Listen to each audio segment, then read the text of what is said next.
Buenos días, profesor. Hoy le vengo a presentar la tarea entregable número 3 de inglés. Mi nombre es Harumi Nicole, apellido Tapasco Benítez, instructor es Carlos Obando García. Mi carrera es diseño gráfico digital, mi vida es 13864 del año 2021. Mi house. My parents went 3 speak with my little sister. There is a street. They are kind until the first floor.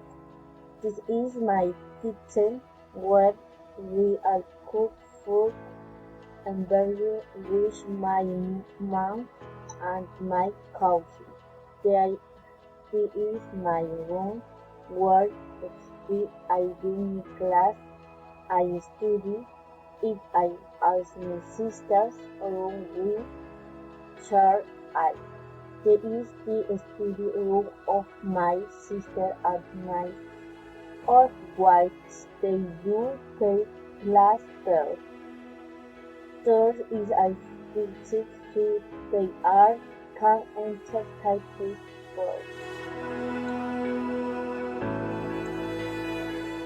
They one where is the room of my cousin would pass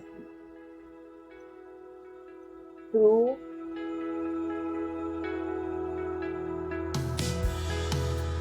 side years old and every time the family they are good at their homework.